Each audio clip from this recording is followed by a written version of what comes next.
राम राम हरे हरे, हरे कृष्णा कृष्णा कृष्णा हरे हरे, हरे राम राम राम हरे हरे, हरे कृष्णा कृष्णा कृष्णा हरे हरे, हरे राम राम राम हरे हरे, हरे कृष्णा कृष्णा कृष्णा हरे हरे, हरे राम हरे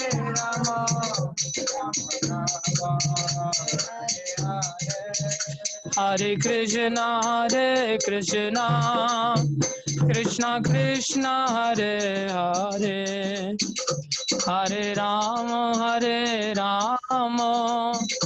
राम राम हरे हरे, हरे कृष्णा कृष्णा हरे हरे, हरे राम राम राम हरे हे, हरे कृष्णा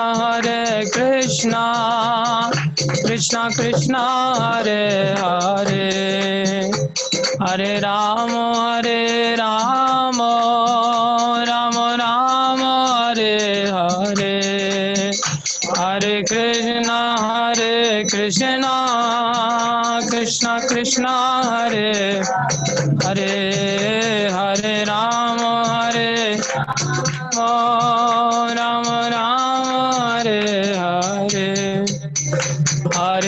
हरे, हरे कृष्णा कृष्णा हरे हरे, हरे राम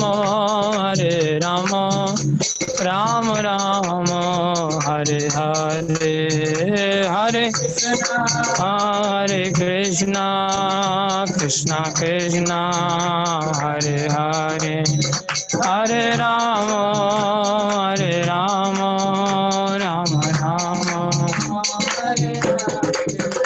निताई गौर हरि बोल, हरि बोल, हरि बोल, हरि बोल, निताई गौर हरि बोल, हरि बोल, हरि बोल, निताई गौर हरि बोल, हरि बोल, हरि बोल, हरि बोल, निताई गौर हरि बोल, हरि बोल, हरि बोल, हरि जय जय प्रभुपाद प्रभुपाद प्रभुपाद प्रभुपाद, जय जय प्रभुपाद प्रभुपाद प्रभुपाद, जय जय गुरुदेव गुरुदेव गुरुदेव गुरुदेव, जय जय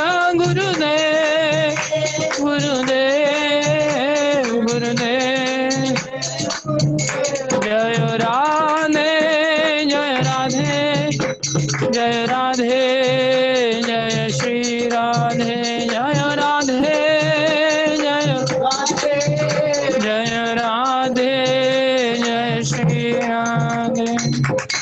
बोलो हरि नाम संकीर्तन महायज्ञ की जय, श्री श्री राधा कांत भगवान की जय, श्री श्री गौर निताई पंच तत्व की जय, प्रहलाद नरसिंह देव भगवान की जय, षड गोस्वामीगण की जय, श्री गुरु परंपरा की जय, जगत गुरु श्री प्रभुपाद की जय, श्री गुरु महाराज की जय, अनंत कोटि वैष्णव वृंद की जय। ओम ज्ञानं तिमिरन्धस्य ज्ञानञ्जन शलाकया चक्षुरुन्मीलितं येन तस्मै श्री गुरवे नमः। श्री चैतन्य मनोभीष्टं स्थापितं येन भूतले स्वयं रूपदा मह्यं ददाति स्वपदान्तिकम्। वन्देऽहं श्रीगुरु श्रीयुतापदकमलं श्रीगुरुन् वैष्णवांश्च श्रीरूपं साग्रजातं सहगना रघुनाथान्वितं तं सजीवं साद्वैतं सावधूतं परिजनसहितं कृष्णचैतन्यदेवं श्री राधा कृष्ण पदान सहगण ललिता श्री विशाखान्वितांश। हे कृष्ण करुणा सिंधु दीनबंधो जगतपते गोपेश गोपीकांत श्री राधा कांत नमस्तुते। तप्त कांचन गौरंगी राधे वृंदावनेश्वरी वृषभानुसुते देवी प्रणमामि हरिप्रिये। वाञ्छाकल्पतरुभ्यश्च कृपा सिन्धुभ्यैव च पतितानां पावनेभ्यो वैष्णवेभ्यो नमो नमः। जय श्री कृष्ण चैतन्य प्रभु नित्यानंदा श्री अद्वैत गदाधर शिवासादि गौर भक्तवृंदा। हरे कृष्णा कृष्णा कृष्णा हरे हरे, हरे राम राम राम हरे हरे। गुरुवे गौरचंद्राय राधिकाय तदालय कृष्णाय कृष्ण भक्ताय तद्भक्ताय नमो नमः। हरे कृष्णा। तो आप सभी भक्तों का इस चैतन्य शिक्षाष्टकम के सत्रों में हार्दिक स्वागत है, अभिनंदन है। गुरु वैष्णवों की दया से जो कुछ भी कहें आप सबसे करबद्ध प्रार्थना है कि इन सभी चर्चाओं को बड़े ध्यान से सुनिए, जैसे आज नहीं तो कल, कल नहीं तो कम से कम ऐसे संस्कार हमारे चित्त में यदि पड़ जाए इन बातों के, तो ये कई जन्मों तक हमारे काम आ सकती है यदि हम इस जन्म में गंभीर ना भी हो पाए। लेकिन गीता में भगवान कहते हैं नेहा विक्रम नाशो अस्ति प्रत्यवायो न विद्यते स्वल्पम अप्यस्य धर्मस्य त्रायते महतो भयात् न एहा अभिक्रम नाशो अस्ति। ये अभिक्रम ऐसा है कि इसका कभी नाश नहीं होता। इसलिए जो कुछ भी चर्चा अगर हम थोड़ा सा फोकस होकर के सुन पाते हैं तो हमें इन बातों में वो प्राप्त होगा कि जो कभी नाश नहीं हो सकता। ये चर्चाएं ही हमारे चित्त में सदा सदा के लिए विराजमान होंगी और ये नाशवान नहीं है, ये ध्रुव सत्य है, क्योंकि भगवत संबंधी विषय हैं। तो सभी से निवेदन है आप कृपा करके ध्यान से सुनिए। देखो, चैतन्य महाप्रभु ने बड़ी कृपा करके हमें ये शिक्षाष्टकम दिया है, जिसके कि 8 श्लोकों में से हम 4 श्लोक, प्राय 5 श्लोक हम समाप्त कर चुके हैं, जिनमें कि पहला श्लोक चेतो दर्पण मार्जनम भव महादावाग्नि निर्वापनम श्रेय कैरव चंद्रिका वितरणम विद्यावधू जीवनम आनंदामं बुद्धिवर्धनम प्रतिपदम पूर्णामृता स्वादनम सर्वात्म स्नपनम परम विजयते श्री कृष्ण संकीर्तनम। वैसे तो श्री कृष्ण संकीर्तन सर्वस्व देने वाला है, सब कुछ देने वाला है, जो कुछ भी मांगेंगे वो सब कुछ दे सकता है।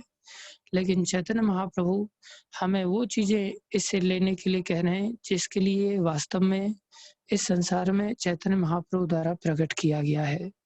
वो 7 चीजें हैं। चित्त रूपी दर्पण का ये मार्जन करने वाला है, भव महादावाग्नि को शांत करने वाला है, अर्थात जन्म मरण के चक्र को खत्म करने वाला है, हमारे सारे कल्याण के पुष्पों को खिलाने वाला है जो हमारे लिए वास्तव में मंगलकारी हैं, हमारे जीवन में विद्या को देने वाला है, अर्थात विद्या को सदा सदा के लिए देने वाला है, उसके प्राणों की रक्षा करके, जिस विद्या के द्वारा हमें ये पता चलेगा कि संसार में हमारे लिए क्या सही है और क्या गलत है। जो आज हमें ऐसी विद्या संसार में हम ले रखे हैं जिस विद्या के द्वारा हमें ये पता नहीं चलता और हम गलत को सही समझ लेते हैं, सही को गलत समझ लेते हैं। चौथा फल ये विद्या रूपी वधु का जीवन बन करके देता है। 5वां फल आनंद रूपी समुद्र का वर्धन करने वाला है। 6वां फल पूर्ण अमृत का आस्वादन कराता है। संसार में कहीं भी पूर्णता नहीं है, कोई भी चीज पाने के बाद फिर भी संसार में चित्त की पूर्ति नहीं होती, होती भी है तो क्षणिक होती है, लेकिन ये पूर्ण अमृत का आस्वादन कराने वाला और आनंद रूपी समुद्र में, विशेष रूप से कृष्ण आनंद रूपी समुद्र में ऐसा डुबोने वाला है कि हमारी समस्त इंद्रियों को, समस्त आत्म तत्व को कृष्ण में बनाने वाला ये 7 फलों को देता है। ये 7 फलों की ही आकांक्षा हमें होनी चाहिए यदि हम महाप्रभु की शिक्षाओं के अनुयायी हैं। तो दूसरा फल दूसरे श्लोक के द्वारा समझा रहे हैं कि ये इतना सुलभ है, सर्वश्रेष्ठ है, क्योंकि विशेष फलों को दे रहा है। दूसरा श्लोक जिसमें कि सुलभता बताया, नाम नाम कारी बहुधा निज सर्वशक्ति तत्र अर्पिता नियमित स्मरणेन कालः एतादृशी तव कृपा भगवन् ममापि दुर्दैवमीदृशम्यः जनिनानुरागः। मेरा ऐसे हरिनाम में अनुराग क्यों नहीं हो रहा है? ये मेरा ही दुर्दैव है, मेरा ही दुर्भाग्य है। मैं ही अपराध रूपी दुर्भाग्य को लेकर के जी रहा हूँ, जिसके कारण से इतना सुलभ, जिसमें देश काल पात्र आदि का कोई नियम नहीं, ऊपर से प्रत्येक नाम में भगवान की सारी शक्तियां साक्षात रूप से अर्पित हैं। और यही कारण था कि प्रहलाद महाराज ने इस नाम का ऐसा आश्रय लिया कि उन्होंने भगवान को पुकारा नहीं कभी अलग से। वो स्वयं जब भी भजन करते थे तो किसी भी समय में उन्होंने भगवान से कभी सहायता नहीं मांगी, चाहे उनके सामने कैसी कैसी विपरीत विकट परिस्थितियां क्यों नहीं आ गई हों, लेकिन वो केवल अपना भजन में ही लगे रहते थे। भज मन नारायण नारायण, भज मन नारायण नारायण, क्या हंसना क्या रोना पगले, होगा वही जो होना। क्या हंसना क्या रोना पगले, होगा वही जो होना। भज मन नारायण नारायण, भज मन नारायण नारायण। वो निरंतर भगवान का भजन करते थे और भजन के कारण ही उनको ये विश्वास था कि भगवान के नाम से भगवान अभिन्न है, सारी शक्तियां इस नाम में ही है, तो भगवान को अलग से क्यों पुकारें। नाम जपेंगे तो नाम ही हमारी सब तरफ से रक्षा कर देगा, ऐसा विश्वास था। हमारा अनुराग नहीं है, विश्वास नहीं होने के कारण। इसलिए किसी भी घर में कोई नाते रिश्तेदार आए और उसमें हमारा अगर भरोसा ना हो, विश्वास ना हो, तो हमारा उसमें प्रेम भी नहीं होगा। हम उसको खिलाएंगे पिलाएंगे नहीं, दूर बाहर कमरे में खड़ा कर देंगे उसको, दरवाजे पर बैठाएंगे उसको, क्यों? विश्वास ही नहीं। ऐसे ही भगवान के नाम में विश्वास नहीं हमारा, तो अनुराग क्यों होगा? तो विश्वास का होना बड़ा जरूरी है। प्रहलाद महाराज का ऐसा अटूट विश्वास था, उनका इस कारण से अनुराग था कि उनको किसी भी परिस्थिति में रोका गया, लेकिन उन्होंने कभी भगवान के भजन को छोड़ा नहीं। वो निरंतर भगवत भजन में उल्टा आगे बढ़ते रहे। और हमारी स्थिति अलग होती है। गुरु महाराज कहते हैं, झूठ न छोड़ा लोभ न छोड़ा, झूठ न छोड़ा लोभ न छोड़ा, काम न छोड़ा क्रोध न छोड़ा, काम न छोड़ा क्रोध न छोड़ा। नाम जपन क्यों छोड़ दिया तूने, नाम जप क्यों छोड़ दिया तूने, नाम जपन क्यों छोड़ दिया तूने, नाम जपन क्यों छोड़ दिया तूने, सत्य वचन क्यों छोड़ दिया तूने, सत्य वचन क्यों छोड़ दिया तूने, सत्य वचन क्यों छोड़ दिया तूने, सत्य वचन क्यों छोड़ दिया। हम काम क्रोध लोभ मोह इन सब चीजों को नहीं छोड़ पाते, क्योंकि हमें तो उनमें ही विश्वास है कि लोभ करेंगे तो भैया धन इकट्ठा होगा, धन इकट्ठा होगा तो जीवन जिएंगे, नहीं तो मर जाएंगे। लेकिन सत्य वचन भगवान के नाम में विश्वास नहीं हुआ, इसलिए हमारा इस नाम में अनुराग भी नहीं हो पाया। ये हमारा ही दुर्भाग्य है। लेकिन हमें इस दुर्भाग्य से बाहर भी आना होगा, और ये शिक्षा के द्वारा ही हम बाहर आएंगे। जब भगवान के नाम की महिमा जितनी ज्यादा श्रवण करते रहेंगे, उतना ही हमें इसमें विश्वास आएगा। तीसरे श्लोक में भगवान ने समझाया कि भाई, आप मनमाने ढंग से भजन करोगे तो काम नहीं चलेगा, आपको इस पद्धति को अपनाना पड़ेगा जिससे आप भजन कर पाओ। तृणादपि सुनीचेन तरोरपि सहिष्णुनाम, अमानिना मानदेन कीर्तनीय सदा हरि। आपको तृण से भी अधिक विनम्र होकर के, जीवों पर दयालु होते हुए, वृक्ष की समान सहनशील होते हुए, स्वयं बिना मान की भावना के दूसरों को मान देने वाला होकर के ही हम सदा हरि कीर्तन कर सकते हैं। ये बिना भक्तों की संगति के ऐसा हम नहीं बन सकते। भक्तों के सानिध्य में रह करके ही हमें ऐसे लक्षण आएंगे। चौथा श्लोक में भगवान ने बताया कि जो अनर्थ है, अगर तुम इस प्रकार से भजन करोगे तो भजन करने से तुम्हारे अनर्थों की निवृत्ति हो जाएगी। न धनम न जनम न सुंदरिम, ये अनर्थ है। धन जन और सुंदरिम कविताम, संसार का तथाकथित पढ़ाई लिखाई। न धनम न जनम न सुंदरिम कविताम वा जगदीश कामये, मम जन्मनि जन्मनि ईश्वरे भवताद भक्तिर अहेतुकी त्वयि। हे प्रभु, मुझे कुछ नहीं चाहिए। ये भक्त का स्वयं ऐसा स्वभाव बन जाता है जो कीर्तनी सदा हरि करता हुआ निरंतर भगवान का भजन करता है, भक्ति करता है। पहले श्लोक के माध्यम से उसके अंदर श्रद्धा जागती है, भक्ति की सीढ़ी की सबसे पहली सीढ़ी। दूसरे श्लोक के द्वारा उसको भक्तों की संगति प्राप्त होती है। जब वो साधु संग करता है, अनुराग उत्पन्न करने के लिए भक्त अपराधों से बचते हुए साधु संग करता है, तब उसके अंदर अनुराग आ जाता है।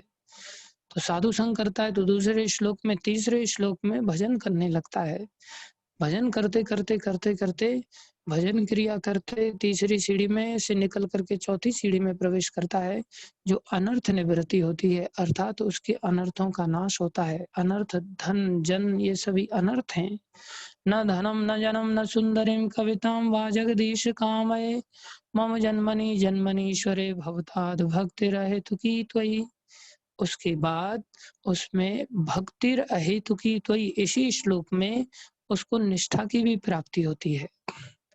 निष्ठा मतलब विश्वास का काफी गाढ़ा स्वरूप, जिसमें कि उसकी निष्ठा हो गई। श्रद्धा को ही विश्वास कहते हैं। श्रद्धा से दूसरी सीढ़ी में प्रवेश किया, साधु संग किया। दूसरी सीढ़ी में अर्थात दूसरे श्लोक में जहाँ साधु संग किया, अपराधों से रहित होते हुए, तब तीसरी सीढ़ी में प्रवेश कर गया, सदा हरि भजन करने लग गया, अर्थात कीर्तनीय सदा हरि होने लग गया। इसे भजन क्रिया कहते हैं। भजन क्रिया के बाद चौथी सीढ़ी में प्रवेश किया। भजन करने से निष्ठा अनर्थों की निवृत्ति हुई, जिसे अनर्थ निवृत्ति कहते हैं, वो चौथे श्लोक में हुई, न धनम न जनम न सुंदरिम के द्वारा। और उसके बाद उसके अंदर उसी श्लोक में भक्ति अहेतु की त्वयि सिद्ध कर रहा है कि मुझे आपकी अहेतु की भक्ति चाहिए, उसमें उसको निष्ठा की प्राप्ति हुई। जब तक हमारे अंदर विश्वास पक्का नहीं होगा, हम किसी में निष्ठा नहीं करेंगे। जब विश्वास हो जाता है तो निष्ठा स्वयं हो जाती है। इसको पक्का विश्वास का ही नाम निष्ठा है। और जब हमारी किसी में निष्ठा हो जाती है तो वो चीज हमें आसक्ति की ओर ले जाती है। अर्थात जब हम किसी में निष्ठा करते हैं तो उसके प्रति हमें आसक्ति पैदा हो जाती है, रुचि पैदा हो जाती है, वो व्यक्ति अच्छा लगता है हमको। तो निष्ठा के बाद पांचवी सीढ़ी आती है, जिसको रुचि कहते हैं। और रुचि के पश्चात छठवीं सीढ़ी आती है, जिसको आसक्ति कहते हैं।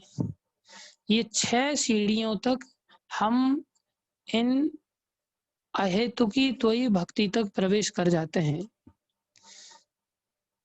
जो आगे चल करके 5वें श्लोक में उनकी मूल अवस्था का वो अनुभव करते हैं, जिसमें कि वो वर्णन कर रहे हैं, अय नंद तनुज किंकरम पतितम माम विषमे भवाम्बुदो। अर्थात संसार से उसकी आसक्ति खत्म हो गई, संसार विषम अम्बुदो लगने लग गया। अय नंद तनुज किंकरम, हे कृष्ण मैं तो आपका केवल सेवक हूं, मैं संसार में और किसी का सेवक नहीं हूं। आप कृपा करके मुझे अपने चरण कमलों की धूलि का कण बना लीजिए। ऐसा उसके अंदर वैराग्य जागता है संसार से, और कृष्ण से अनुराग जागता है। इसको रति कहते हैं। कृष्ण से अनुराग जागना मतलब कृष्ण में राग होना, और संसार से वैराग जागना मतलब विरति अर्थात वैराग्य होना। ये उसी व्यक्ति का हो सकता है जो संसार की आसक्ति का भक्ति करते हुए नाश कर पाता है। तो संसार की आसक्ति खत्म तो दूसरी आसक्ति चालू। लेकिन हम सन्यासी बन करके भी, साधु बन करके भी यदि अपने जीवन में नोटों का चक्कर अगर रखते हैं, बहुत बड़े बड़े महलों का चक्कर अगर रखते हैं, तो रामायण मना करती है कि ऐसा फिर संभव नहीं हो पाएगा। जिसको कहा है बहुधाम समारहे धाम यति, बहुधाम समारहे धाम यति, विषया हर लीन नरति विरति, विषया हर लीन नरति विरति। बहुधाम संभाले, कोई बहुत नोट संभाल रहा है, और धाम मतलब बड़े सारे आश्रम बना रहा है स्वयं की प्रतिष्ठा के लिए, कृष्ण के लिए नहीं बना रहा है कोई साधारण।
आई थिंक कुछ नेटवर्क इश्यू है सचिदानंद प्रभु का। ज्वाइन बैक, फिर से ज्वाइन करेंगे प्रभु जी अभी।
अत्यंत आवश्यक है कि अपने जीवन में से जो संसार में अनर्थ हैं उनको निकालना ही होगा।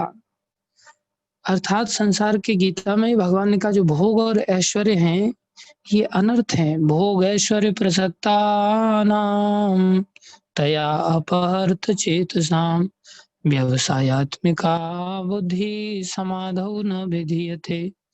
तो जो भोग और ऐश्वर्य में मन लगा के रखते हैं उनके चित्त में कभी ऐसी वृत्ति नहीं आ सकती। तो चैतन्य महाप्रभु इस श्लोक के द्वारा हमें समझा रहे हैं, अये नंद तनुज किंकरम पतितम माम विषमे भवाम्बुधो, कृपया तव पाद पंकज स्थित धूलि सदृशम विचिंतय।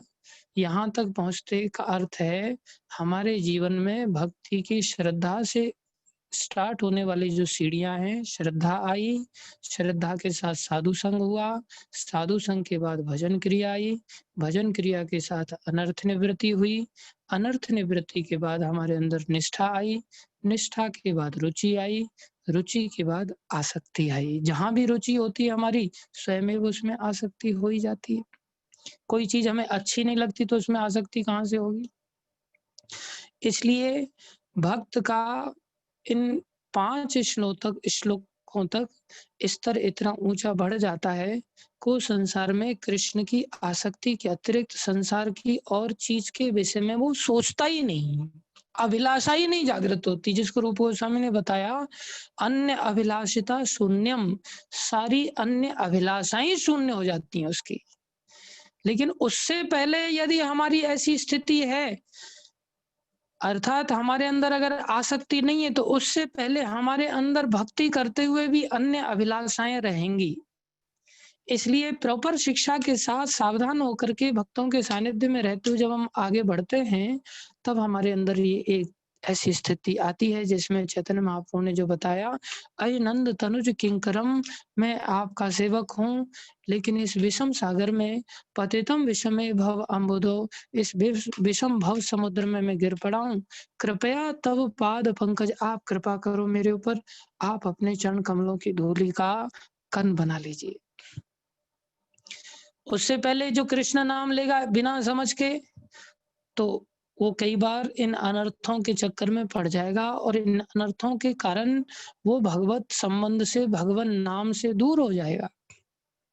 कोई कहे कैसे दूर हो जाएगा?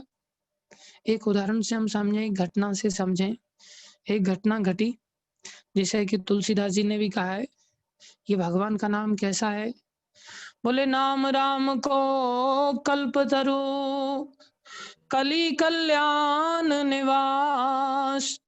ये भगवान का नाम कल्पतरु है। कल्पतरु उसको कहते हैं जो इच्छा करो वृक्ष के नीचे जाकर के, वो सारी इच्छा आपकी इंस्टेंट फुलफिल हो जाए, वो कल्पतरु वृक्ष कहलाते। भगवान के धाम में ऐसे ही कल्पतरु वृक्ष हैं। तो ये जो ब्रज क्षेत्र है, ये भी भगवान के धाम का ही टुकड़ा है। तो एक व्यक्ति अचानक से एक वृक्ष के नीचे चला गया, और वो वृक्ष था कल्पतरु, साधारण वृक्ष नहीं था। तो वृक्ष के नीचे हारा थका चला गया, भूख लगी थी उसको, वृक्ष के नीचे बैठते ही सोचने लग गया, यार कुछ खाने पीने के लिए अगर कुछ बढ़िया सा होता तो यहाँ बड़ा आनंद आता। इतनी देर में वृक्ष के नीचे ऊपर से बड़ी सुंदर सोने की थाली में बड़े सारे व्यंजनों के साथ तुरंत भोजन प्रकट हो गया। अब जैसे ही भोजन प्रकट हो गया, उसने उस भोजन को बड़े प्रेम से खाया, आश्चर्यचकित होकर के, अरे यहाँ तो भोजन की इच्छा की तो कैसा अद्भुत, ऐसा लगता है कोई देवता आसपास लगता है बैठा होगा, जिसने सुनते ही मेरे को भोजन की थाली दे दी। भोजन जैसे ही उसने खाया, भोजन खाने के बाद उसके अंदर इच्छा हुई कि अभी यदि सुंदर शीतल मंद मंद यदि हवा चले तो बड़ा आनंद आ जाए, चित्त में अच्छा लगेगा। इतनी देर में सुंदर कमलों से पुष्पित हवा, जो सुगंधित हवा चली आई और उसको बड़ा आनंद आया। और जब शीतल हवा आई, पेट भर गया तो नींद आने लगी। तो मन में सोच रहा है, अरे पलंग वगैरह होता, यहाँ बैठने लेटने की व्यवस्था होती तो मैं आराम से बड़े आनंद से सोता।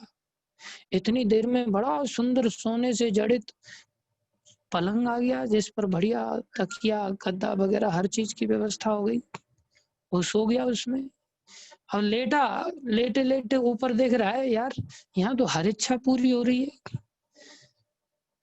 ऐसे तो अगर एहसान हो जाए कि कहीं ये ऊपर से जूते ही बरसा दे, जूते का अगर मन में इच्छा हो गया तो कहीं जूते न बरसने लग जाए। तो इतनी देर में मन में इच्छा तो जूते की हो ही गई, इतनी देर धड़ाधड़ पेड़ के ऊपर से जूते पड़ने लगे। तो जूते बरसने लगे, वो भागा वहां से जूतों से बचने के लिए, जान बचाने के लिए भागा। फिर दोबारा कभी आए ही नहीं उस पेड़ के नीचे। बोले भैया यहाँ तो जो हो जाए, जो सोचो वही हो जाता है, और यहाँ अगर मैंने गलत सोचे कहीं मैं मर गया, बोले कहीं सांप काट लिया मेरे को यहाँ आकर के, तो सांप भी आकर के ऊपर से गिर जाएगा। ऐसा सोच के दोबारा कभी गया ही नहीं। तो पहले अच्छा सोच रहा था, बाद में उसने जूतों का सोचा तो जूते भी आकर के पड़ने लग गए उसको। जूतों के कारण क्या हुआ, कल्पतरु वृक्ष से दूर होना पड़ा उसको। इसी प्रकार भगवान का ये जो नाम है, ये कल्पतरु है, जो मांगोगे सो मिलेगा। लेकिन बुद्धिमान व्यक्ति जूते क्यों मांगेगा? लेकिन संसार में जितने भी धन है, जन है और कविताम सुंदरिम है, ये सब संसार की जो उपलब्धियां हैं, ये सारी उपलब्धियां जूतों की तरह हैं। और जब ये पड़ती हैं, इच्छा होने पर भगवान दे देते हैं। लेकिन हम भगवान से इन्हीं इच्छाओं के कारण, जैसे वो व्यक्ति कल्पतरु वृक्ष से दूर चला गया, हम भी इन इच्छाओं के कारण कल्पतरु वृक्ष से दूर चले जाते हैं, भगवान के नाम से दूर चले जाते हैं। नाम जपते हैं, हमारे मन में कोई कामना थी, वो कामना संसारी थी, हमें तो पता नहीं ये संसारी कामना जूतों की तरह है, क्योंकि संसार भगवान ने तो कहा है दुख खा ले, लेकिन हमें ये अकल ही नहीं है। हम तो सुअर बाड़े की तरह अंदर गटर में ही रहना पसंद करते हैं। तो ऐसे ही संसार में हम सभी जीव इन सब विषय वस्तुओं को मांग लेते हैं, और विषय वस्तुओं को मांग करके जैसी विषय वस्तुएं मिल जाती हैं उसमें रमन करने लग जाते हैं, और फिर हम भगवान के नाम से, इस भक्ति के प्रोसेस से दूर हो जाते हैं। तो भगवान यहाँ पर हमें समझा रहे हैं, मांगना है तो केवल ये 7 चीजें में से मांगो, अहेतु की भक्ति मांगो। जो 7 फल ये हरि नाम देने के लिए, जिसके लिए वास्तव में ये बने हैं, वही फल मांगो ना, संसार के जूते क्यों मांगते हैं। लेकिन चित्त शुद्ध नहीं है तो बार बार संसार के विषय ही हमारे चित्त में आकर के वही इच्छाएं उत्पन्न करने के लिए हमें विवश कर देते। तो हमें जब शिक्षा मिल जाएगी तब हमें इस बात का भान होगा कि संसार में अन्य चीजों को मांगना अर्थात अपनी विषमता को और बढ़ाना है, अर्थात और बंधन में फंसना है। क्या करें फिर हम? इस संसार की विषमता से बाहर जाकर के कृष्ण चरणों की आसक्ति पैदा करें, कृष्ण चरणों के प्रति रति पैदा करें। इसलिए उन्होंने कहा, आप मेरे को क्या करो प्रभु, आप मेरे को ये इनके इन प्रकारेण अपने चरण कमलों की धूलि का कण बना लीजिए। ऐसा वही व्यक्ति कहता है जो अत्यधिक आसक्त है। तो भक्त जब इस श्लोक के स्तर पर पहुंच जाता है तो भक्ति की सीढ़ी आसक्ति, अर्थात कौन सी सीढ़ी है? पहली श्रद्धा, दूसरी साधु संग, तीसरी अनर्थ निवृत्ति, चौथी भजन क्रिया, पांचवी निष्ठा, छठवीं रुचि, सातवीं आसक्ति। तो भक्ति की कौन सी सीढ़ी हुई है? 7वीं। से आगे वाले श्लोक में चैतन्य महाप्रभु प्रवेश करते हैं, जिसमें वो क्या कहते हैं? नयनम गलदश्रुधारया वदनम गदगद हृदया गिरा पुलकैर्निचितं वपु कदा तव नाम ग्रहणे भविष्यति। हे प्रभु, नयनम गलदश्रुधारया, मेरे नयनों से कब अश्रुओं की धारा निकलेगी? मेरा शरीर पुलकित, कब मेरा शरीर गदगद वाक्यों से मेरा कंठ रुद्ध जाएगा? कब मेरा शरीर रोमांचित हो उठेगा? कब मेरा शरीर पुलकित होगा? नयनम गलदश्रुधारया वदनम गदगद हृदया गिरा पुलकैर्निचितं वपु कदा तव नाम ग्रहणे भविष्यति। बोले ये नाम जपने से ऐसी दशा आती है तभी तो चैतन्य महाप्रभु इसकी कामना कर रहे हैं। इसे अष्ट सात्विक विकार कहते हैं, जिसमें 8 प्रकार के सात्विक विकारों का साधक के अंदर उदय होता है। और जब ये उदय की अवस्था आती है, इसे भाव अवस्था कहते हैं, इसे रति अवस्था कहते हैं। भाव को ही रति कहते हैं। 3 अवस्थाएं, साधक अवस्था जो साधन भक्ति करते करते हमारी बनी रहती है, और साधक अवस्था और सिद्ध अवस्था, इन दोनों के बीच में एक भाव अवस्था आती है। साधक अवस्था अर्थात साधन भक्ति करते करते, और सिद्ध अवस्था जो प्रेमा भक्ति है, और बीच में जो भाव अवस्था है वो प्रेमा भक्ति के जस्ट पहले की अवस्था है, जो इस श्लोक के द्वारा चैतन्य महाप्रभु प्रकाशित कर रहे हैं। ये भाव अवस्था है, ये ऐसी है कि सूर्य जस्ट उदय होने वाले ही हैं, उनसे पहले अरुणिमा सारे पूर्व में छा जाती है। तो जो अरुणोदय है वो ये दर्शा रहा है कि बस अब थोड़ी देर में सूर्य का उदय होने ही वाला है। अर्थात भक्ति की 9वीं सीढ़ी है जिसको प्रेम कहते हैं, उससे जस्ट पहले की सीढ़ी है, इसको भाव कहते हैं। भाव और प्रेम में बहुत ज्यादा समय नहीं लगता। भाव उदय अर्थात प्रेम का अंकुर निकल आया। अब प्रेम का अंकुर निकल आया, उस पर प्रेम का पुष्प जैसी आ जाएगा तो प्रेम स्वरूप हो जाएगा। तो ये भाव अवस्था हमारी साधन अवस्था को अच्छी तरह करने के बाद आसक्ति तक जब हम पहुंचते हैं, तब आसक्ति के बाद 8वीं सीढ़ी होती है, उसको भाव कहते हैं, जिसके कि केवल भगवान भूखे हैं। इस अवस्था में आते ही हम स्वयं भी भगवान से संबंध अनुभव करेंगे। भगवान हमारे आगे पीछे, हम उनका अनुभूति करेंगे अप्रत्यक्ष रूप से, कभी कभी प्रत्यक्ष रूप से। लेकिन प्रेम अवस्था वो अवस्था है जिसमें भगवान का हम साक्षात रूप से अनुभव करेंगे और भगवान कभी हमें छोड़ करके नहीं जाएंगे। वो प्रेम अवस्था, हम धक्के भी मारेंगे तो भी भगवान हमें छोड़ करके नहीं जाएंगे। ऐसे कई सारे भक्तों का जीवन चरित्र देखने में आता है। लेकिन ये अवस्था ऐसे ही नहीं आ जाती। इस अवस्था को, भाव अवस्था को, शास्त्र में एक दूसरा शब्द भी दिया है, इसको कहते विरलोदया, अर्थात ये सबके हृदय में उदय नहीं होती, ये बिरले ही लोगों के हृदय में उदय होती है। अर्थात बिरले कौन होते हैं? जो लोग ईमानदारी के साथ इस भक्ति का आश्रय लेते हैं। इस भक्ति मार्ग का आश्रय यदि बिना सत्यता के लिया जाए तो फिर वो कभी इस अवस्था तक नहीं पहुंच सकते। क्योंकि भागवत में भगवान को सत्य व्रत कहा है।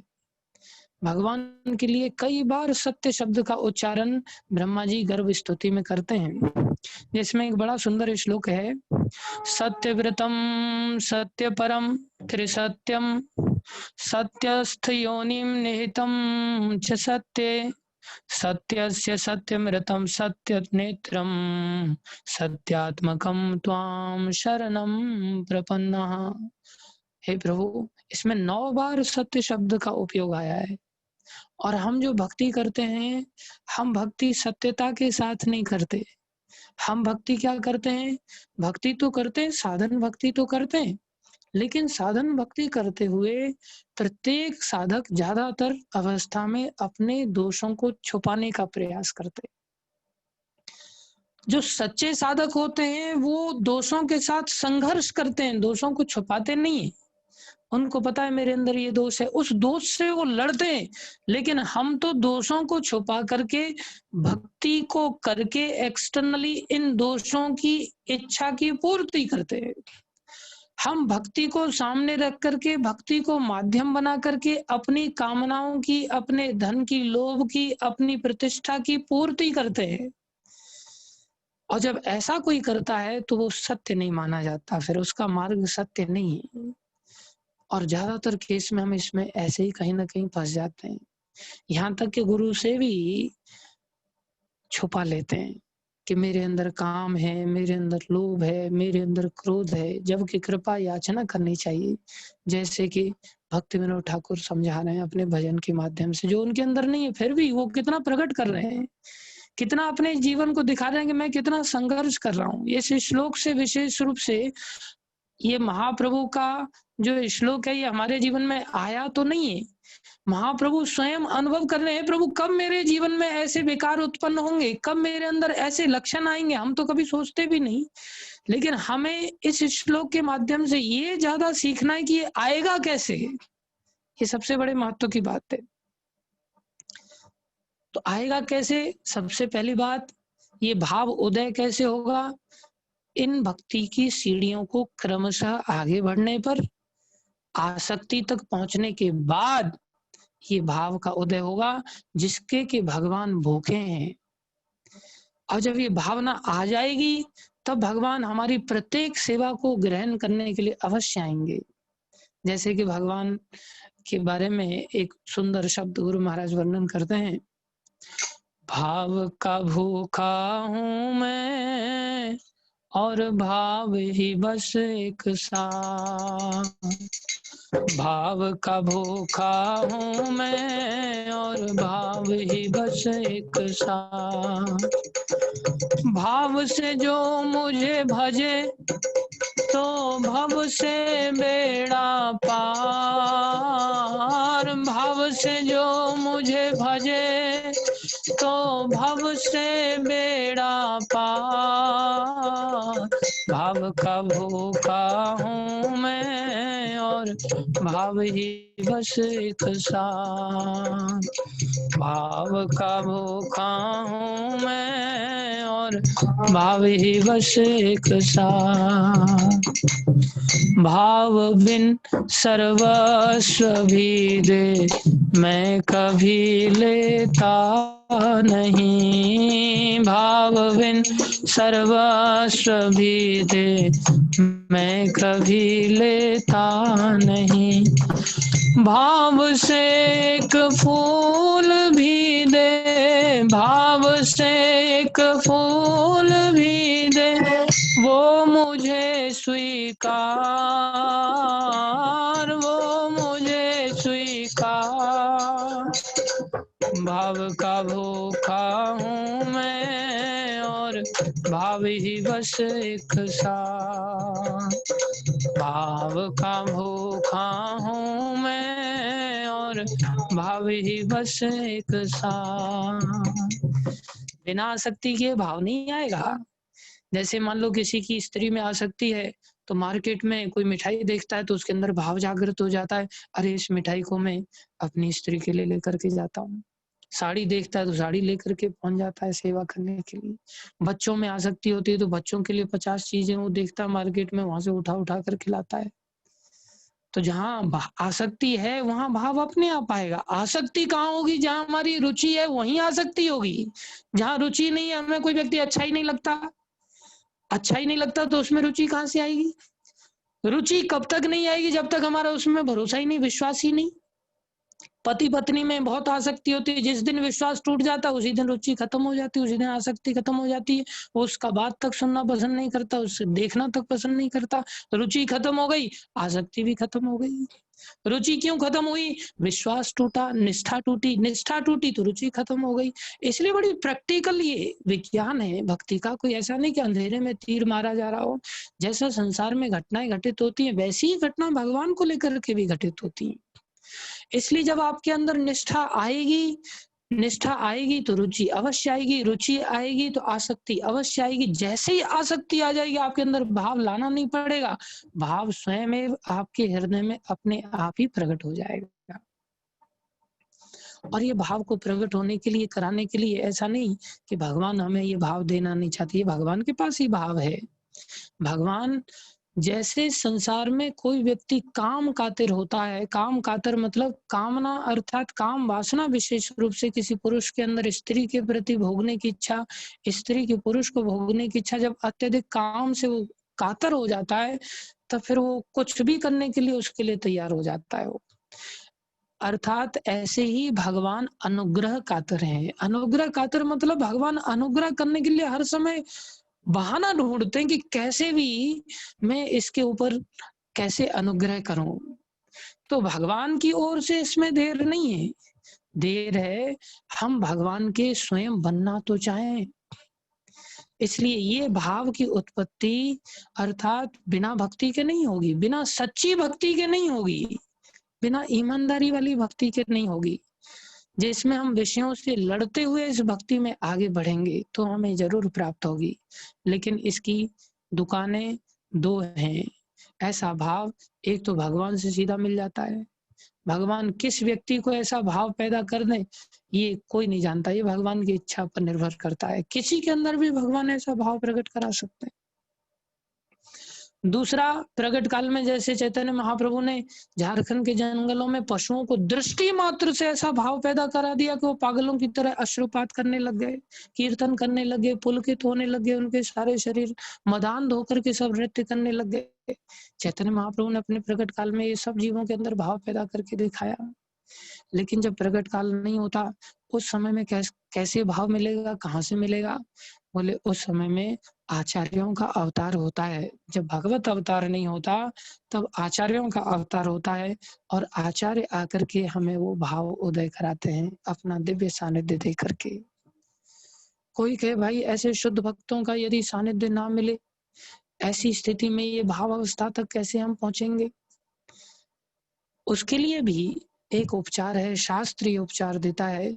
हालांकि बिना भक्तों के तो भक्ति मिलती नहीं, जिसको रामायण में भी कहा, बड़े सुंदर शब्द हैं, सब कर फल हरि भगत सुहाई, सब कर फल हरि भगत सुहाई, सो बिन संतन काहू पाई, सो बिन संतन काहू पाई, सो बिन संतन काहू पाई, सो बिन संतन काहू पाई, भगति तात अनुपम सुख मूला, भगति तात अनुपम सुख मूला, मिले जो संत होए अनुकूला, मिले जो संत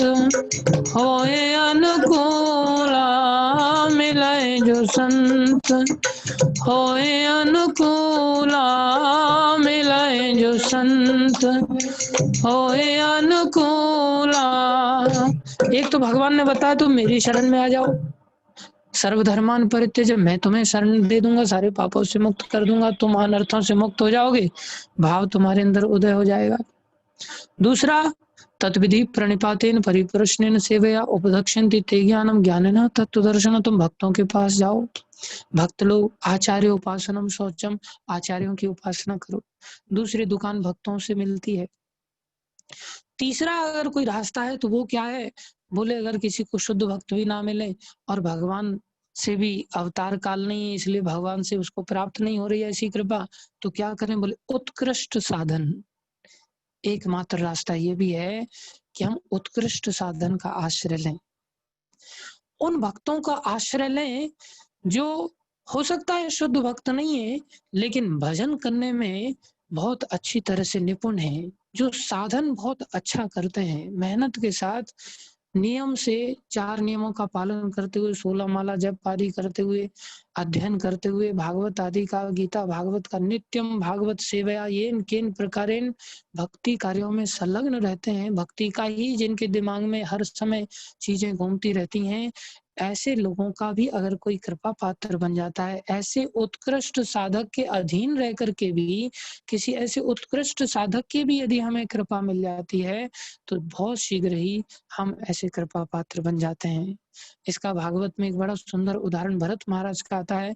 भरत महाराज कोई शुद्ध भक्त पूरी तरह से नहीं बने थे, लेकिन उत्कृष्ट साधन करते थे, सर्वस्व छोड़ करके रात दिन भजन करते थे, और उस भजन के दौरान ही उनकी हिरण से प्रीति हो गई। आज जब हिरण से प्रीति हो गई तो हिरण को वो बीच बीच में आशीर्वाद देते रहते थे। उस हिरण के कारण उनका साधन भी शिथिल पड़ा, लेकिन पूर्व में उनका साधन बहुत अच्छा था।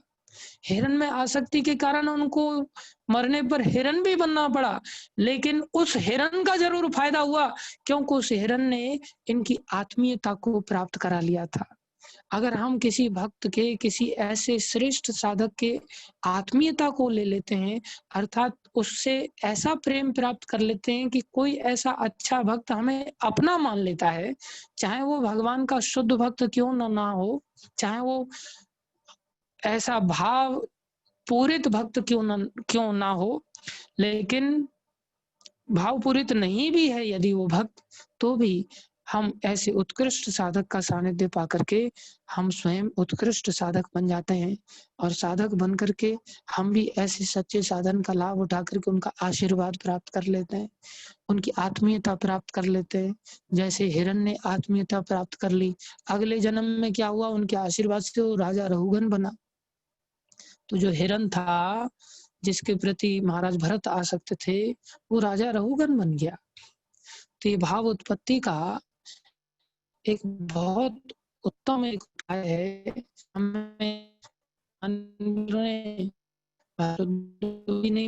जी के निर्देशित भक्ति मार्ग की जो क्रियाएं हैं, किस प्रकार से सुबह से उठने से लेकर के रात्रि को सोने तक की जो क्रियाएं हैं, हम अपने आप को उनमें लगाएं, वो भी भक्तों के सानिध्य में रहते हुए लगाएं। एटलीस्ट उत्कृष्ट भक्तों के सानिध्य में, जो उत्कृष्ट साधन में लगे हुए हैं, जो सिद्ध नहीं हुए, उनके ही सानिध्य में रहते हुए यदि हम भक्ति करेंगे तो भी हमारे अंदर ये अवस्था का एक दिन जल्दी ही उदय होगा। इसके अतिरिक्त और कोई रास्ता नहीं, कोई रास्ता नहीं, कोई रास्ता नहीं। तो हमारी इच्छा है हम क्या करना चाहते हैं। तो ये श्लोकों के माध्यम से हमें शिक्षा को लेते हुए आगे बढ़ें और अपने जीवन को सफल करें। धन्यवाद आप सभी भक्तों का। आज के लिए इतना ही। हरे कृष्णा, धन्यवाद। किन्हीं का कोई प्रश्न हो तो पूछ सकते हैं।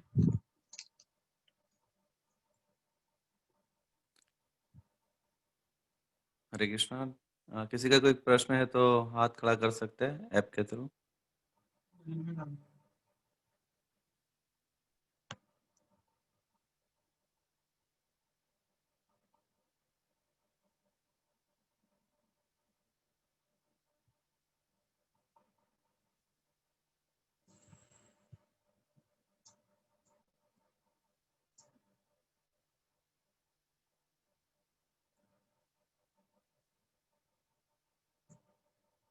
आई थिंक भक्त लोग सोच रहे हैं और सोचने का थोड़ा और समय दिया जाता है।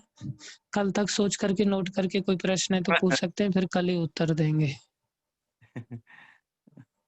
हरे कृष्णा प्रभु।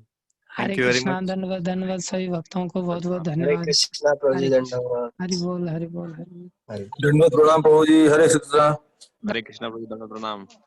हरे कृष्णा प्रभु जी, दंडवत प्रणाम। हरे कृष्णा प्रभु जी, दंडवत प्रणाम। हरे कृष्णा, दंडवत प्रणाम प्रभु जी। हरे कृष्णा प्रभु जी, दंडवत प्रणाम। लेट हो जाता है।